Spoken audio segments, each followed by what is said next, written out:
Hola, vamos a leer. Continuamos con este fabuloso libro, esta novela tan linda que nos narra la historia de Barbarroja, todo un personaje en la historia de la piratería, todo un gran pirata y más allá de ser un gran pirata, un gran ser humano, una mente fabulosa, un ser como lo que llaman pues un consentido de los dioses. Entonces en todo su andar, en todo su proceder íntegro, bueno, lleno de valores. Eso es lo que yo encuentro en este personaje, Barbarroja. Las condiciones lo ponen como el capitán de una flotilla de barcos pirata. Sin embargo, nunca duda en hacer las cosas desde el fondo de su corazón y con lo que él conoce como lealtad, valor, amistad, y bueno, todos esos sentimientos y esas emociones que favorecen tanto a los seres humanos. Entonces, y que hacen, por supuesto, que se cuenten, que se escriban grandes historias sobre un personaje. Entonces, bueno, pues vamos a continuar. Y nuestra lectura de hoy dice así. Reconfortados por tal pensamiento, Cair y Hassan y los 8 corsarios más resueltos, entre los que se encontraban los 3 renegados españoles, prosiguieron hacia Túnez, mientras el resto retornaba a la galera. Cair y Hassan iban a la cabeza silenciosos y hoscos, procedidos por otros 100 jinetes y rodeados por otros 400. Observo que la escolta no sigue el trayecto acostumbrado, advirtió Hassan, luego de entrar en la ciudad. Para llegar a la plaza y el palacio no necesitamos hacer este rodeo. Algo traman, sin duda. ¿Y qué pensáis de la agitación y el creciente murmullo del gentío? Yo diría que están más encolerizados que entusiasmados con nuestra presencia. Los temores implícitos en estas advertencias se desvanecieron. Sin embargo, cuando llegaron a salir frente a la puerta este del palacio, es decir, la menos usual, y para llegar a la cual no era necesario cruzar la plaza, las puertas de este sector se hallaban ampliamente abiertas y no se veía un mayor número de tropas de guardia que el acostumbrado. Por otro lado, solo una mínima parte de la escolta siguió precediendo la marcha, en tanto el resto se quedaba atrás junto con las murallas, con la murmurante multitud. Al fin, al entrar en uno de los patios, se hizo presente una comitiva de emisarios del sultán. La conducta de estos funcionarios era cortés y aún amable, por lo que no cabía suponer que estuviesen tramando algo contra la seguridad física de los corsarios. En aquel patio quedaron los 20 esclavos y los 50 caballos. Cair ed-Din insistió en que debía entregar personalmente al bey las bellas cautivas y las arcas que traían, petición a la cual no se opusieron aquellos. Y de este modo fue como Cair y su amigo entraron en el gran salón de audiencias. Procediendo a los regios presentes que traían, Cair ed-In quedó no poco impresionado a la vista de la suntuosidad y riqueza que los rodeaba. El salón era inmenso, con brillante piso de mármol blanco adornado con dibujos arabescos de color negro y rojo. Las columnas eran de ónix y en sus capiteles y frisos eran de admirar figuras aladas de ángeles, centauros y leones. El moblaje, aunque sobrio, era riquísimo. El bey Mohammed, al cual rodeaba una numerosa y rumorosa corte, se hallaba indolentemente repantigado en su trono con guarniciones de oro. Su oscuro y abotargado semblante parecía más envejecido y su voluminoso vientre, ceñido por una faja de seda roja, más prominente. Cair consideró necesario decir algunas palabras al hacer entrega de los regalos, y lo hizo en términos corteses, en los que resaltó la importancia de un acuerdo que permitía la obtención de tan hermosos bienes a tan corto plazo. Aseguró que los corsarios se habían apresurado a regresar para testimoniarle de modo tan halagüeño su respeto y lealtad, pero estaba seguro de que en otras ocasiones serían más numerosos y valiosos los presentes traídos. Cosa extraña, en ningún momento demostró el sultán entusiasmo, ni siquiera una sonrisa de complacencia o amabilidad distendió la fría gravedad de su mofletudo semblante. Menos se dirigió a responder al discurso. Apenas posó una indiferente mirada en las cautivas. A un leve ademán, ellas y los cofres, que ni siquiera se abrieron ante la real presencia, fueron llevados al interior del palacio en medio de un silencio solemne turbado tan solo por el llanto de las cautivas. Entonces, a otra señal, se adelantó uno de los cortesanos, uno de barba cana, y dirigiéndose a Cair, le dijo: «Mi señor, el poderoso y magnánimo Bey Mohammed te agradece a ti y a tus valientes corsarios que te acompañaron en la realización de tan nobles hazañas necesarias para reunir tan ricos presentes, por tu generosidad. Ahora te ruega lo excuses, pero tiene importantes asuntos de Estado que considerar. Dice también que ordenes que tus galeras desocupen el Golfo. En el futuro, la base de las operaciones las tendrán tus naves en la cercana isla de Jerba, donde debéis esperar órdenes». Hassan tocó con el codo al joven capitán, el cual estuvo tentado a echarlo todo a perder, dando un salto sobre el falso monarca. Pero comprendiendo que de nada serviría el sacrificio de sus vidas, puesto que se hallaban rodeados de guardianes, fingió acatar aquellas disposiciones, inclinándose profundamente. «Da las gracias a tu señor por su generosidad y comprensión», dijo, violentándose para no hablar coléricamente. «Recuérdale solamente su promesa de aumentar el número de nuestros barcos, pues ello nos permitirá a su vez quintuplicar los beneficios». Eso fue todo.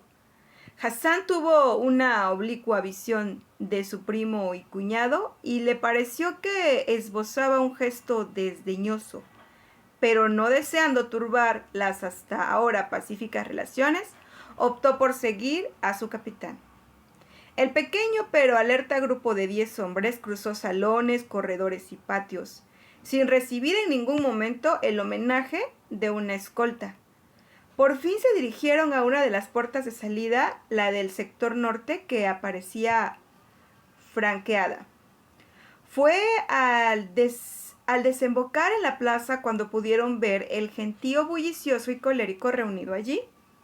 Comprendieron que los habían hecho llegar por otro sector para evitar que los vieran, pero ahora se procedía a la inversa y se podía ver que los obligaban a salir a la zona más concurrida.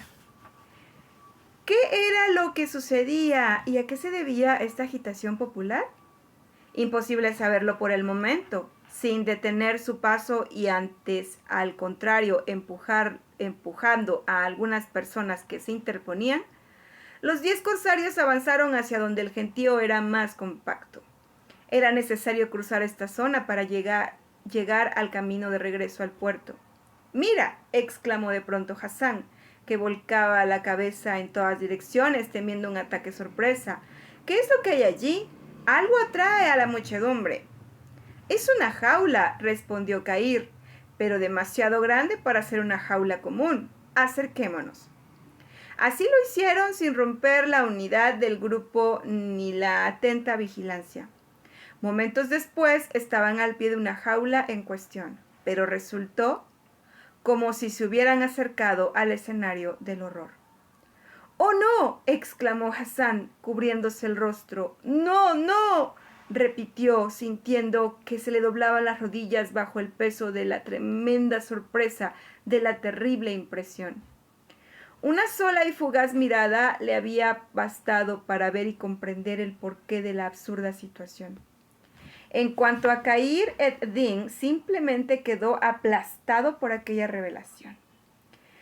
Hombre fuerte, poco impresionable, nada dado a exteriorizar emociones, recibió el impacto de lleno y pudo soportarlo como un titán puede soportar la súbita caída de una montaña sobre sus hombros. Luego se quedó mirando con ojos desorbitados por el horror de lo que veían, mientras en sus oídos, como una hermosa y recordada canción, resonaban las dulces notas de aquel poema.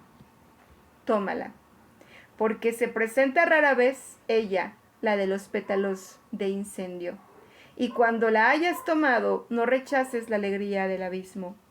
Sí, allí estaba, ella, la de los pétalos de incendio, y podía tomarla como en aquella noche inolvidable, pues entre él y el abismo no había ropa ni tela ni pudor alguno que se lo impidiera. Pero no podía hacerlo, porque el horror seguía obnubilando sus ojos y los ojos de Hassan y de Dragut y de los otros, crueles piratas y asesinos todos, de la muchedumbre entera que los rodeaba. El horror horripilante sin nombre, y eso que allí no había ni una herida, ni una gota de sangre siquiera.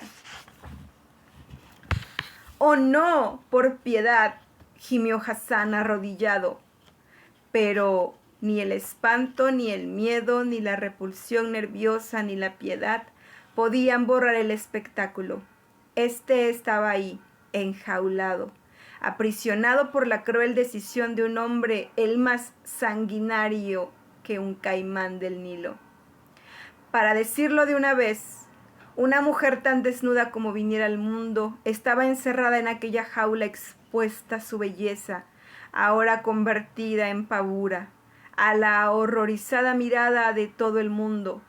Pero no era esto lo que en verdad causaba el hondo estremecimiento. Y ya hemos dicho, la belleza permanecía aún intacta. Por tanto, no era la mutilación, ni la sangre, ni la menor herida lo que provocaba este sentimiento de profunda congoja. Es que la pobre víctima, la bella y poderosa Suitana Culpa, la de los pétalos de incendio y el abismo de fuego, había perdido la razón, y ello era claramente advertible por los gestos, los ademanes y la mirada extraviada, por los salvajes gritos que lanzaba de vez en cuando. Pero aun siendo la locura un estado capaz de estremecer a quien la contemplara, tampoco era eso lo que hacía gemir y temblar a los fieros lobos de mar. Simplemente lo que estremecía hasta la médula de los huesos, hasta la raíz nerviosa, era la cruel y rebuscada genialidad de la tortura infringida a la soberana adúltera. Según rezaba un cartel prendido en la jaula, esta mujer, siendo esposa, olvidó cumplir sus deberes matrimoniales. Siendo soberana, olvidó dar ejemplo de virtud y castidad. Por eso, y por adúltera, la condena la sublime ley del Corán. Alá ilahi Alá. Y el castigo impuesto, la tortura inventada o extraída sabe Dios de qué milenarios textos cincelados por la mano de algún juez inhumano, convertido en ejecutor del oído, consistía en un simple aditamento. Otra pequeña jaula superpuesta a la principal que se cerraba en torno al cuello, es decir, era una pequeña jaula que solo aprisionaba la cabeza, solo que dentro de ella, al mismo tiempo, se había encerrado una enorme rata. No, no, por piedad, seguía gimiendo Hassan, cubierto el rostro anegado en lágrimas de conmiseración y ternura por el horrible destino de su hermana. Por piedad. Khayr ed-Din, el valiente e indomable joven pelirrojo, se mostraba tan pálido como una hoja de higuera en otoño y temblaba como un niño frente a un león. Sus trémulos labios se movieron, pero no alcanzaron a pronunciar la oración de piedad dictada por el corazón. Y entonces, súbitamente, la tragedia vino corriendo y riendo, sentó al lado del horror. De un prodigioso y velocísimo salto, el gimiente Hassan alcanzó la jaula. En su diestra fulguró la ancha y aguda hoja de su puñal, mas solo por un instante, porque con la misma prodigiosa rapidez desapareció en el blanco, turbador y palpitante seno desnudo de culpa, partiendo aquel corazón nacido solo para palpitar el impulso del amor. Viendo instantáneamente muerta a su hermana, que del estado de sin razón pasó al de no ser, Hassan el compasivo extrajo su arma de la horrible herida y, lanzando alaridos de furia homicida, corrió hacia el palacio. Mejor dicho, intentó hacerlo, porque alguien se lo impidió. A una señal de Khayr ed-Din, uno de los corsarios saltó sobre Hassan y, tomándolo desde atrás por la cintura, consiguió derribarlo. Pero aún caído consiguiera el denodado joven su propósito, pues con tanta resolución luchó por soltarse, a no venir otros corsarios en ayuda del primero. Y cuando quedó finalmente reducido y jadeante, se le acercó su pelirrojo amigo y le dijo en tono pausado pero firme: ¿qué locura piensas cometer, mi pobre amigo? 1000 pares de ojos observan celosamente nuestra conducta, ¿entiendes? Un solo paso en falso y todos nosotros sufriremos acaso más crueles torturas que la inventada para culpa. Esa fiera debe morir, jadeó Hassan, luchando todavía por soltarse. Yo lo sé, y prometo que serás tú, por tu propia mano, quien le haga pagar sus crímenes. Solo que no será ahora, y cuando él espera, precisamente, tal reacción para tener pretexto y destruirnos a todos bajo el signo de la legalidad. No ahora, Hassan. ¿Cuándo entonces? No tendré paz en la tierra hasta que no haya satisfecho mi venganza, sollozó Hassan. Comprendo tu estado y comparto tus sentimientos. Está escrito que sea la venganza el viento trágico que impulsa a nuestras naves. Pues bien será así. No te prometo para hoy, pero llegará el día y la hora, los que nosotros elijamos. Tienes mi promesa. Palabras fueron estas que tuvieron la virtud de aplacar la cólera del joven tunecino. Se incorporó y, sin molestarse en sacudirse el polvo de sus ropas, lanzó una última mirada de odio hacia el palacio y echó a caminar en sentido opuesto. Al pasar junto a la macabra jaula, Khayr alzó los ojos y se convenció que la desdichada culpa había pasado a mejor vida y había cesado sus tormentos. El acto de Hassan era humano y comprensible. ¿Acaso Mohammed había especulado con tal posibilidad? De ese modo, se acusaría a Hassan y no a él de este crimen. Apresuremos el paso, pero estad atentos, recomendó Khayr, colocándose a la diestra del conturbado joven. Pero sea que Mohammed se sintiera satisfecho con aquel desenlace, o que dudase atacar y reducir al pequeño grupo de corsarios por temor a la sangrienta represalia de sus compañeros, ya que estos estaban fuera de su puño, lo cierto es que nadie los molestó ni impidió su llegada al puerto. Allí estaban, esperando el esquife de la galera, y en él se embarcaron sin demostrar precipitación ni temor alguno. Y la embarcación se balanceaba en las aguas, libre del apresamiento de las arenas, cuando se oyó una voz en tono angustiado: ¡Esperad! Y del silencio y hosco gentío que contemplaba la partida de los corsarios, emergió la figura de un hombre vestido de harapos, extremadamente delgado. ¡Esperad! Por piedad, no me abandonéis, gritó el hombre, agitando en el aire el muñón rojo de un brazo cortado y en pleno periodo de cicatrización. ¡Es Salim!, boqueó Hassan, en el colmo de la sorpresa. Entonces lo inundó un sentimiento de conmiseración y con él se hizo la luz de lo ocurrido a su desdichada hermana. Y esta luz se convirtió a su vez en fuego que alimentó la hoguera de su afán de venganza. Bueno, llega un nuevo personaje a esta historia, que es Salim, y vamos a ver más adelante qué sucede. Gracias por acompañarnos en este espacio en donde promovemos la lectura de todo tipo de libros, y les recuerdo que este es un libro que se adquirió en una tienda de libros usados por un precio muy bajo. Y eso nos deja que, aunque no contemos con un gran capital para comprar libros nuevos con frecuencia, pues nos deja la posibilidad de poder comprar grandes libros que podamos disfrutar y que podemos compartir con nuestra familia, aunque sean libros de segunda mano. Entonces, bueno, aquí promovemos toda la lectura de todos los libros posibles y, bueno, damos el sincero consejo de que en cada hogar haya un espacio abierto con libros presentes para que los niños puedan tener acceso a ellos y de esta forma pues vayamos a través del ejemplo motivando la lectura de los libros en nuestros hogares y en nuestras futuras generaciones. Muchas gracias y hasta la próxima.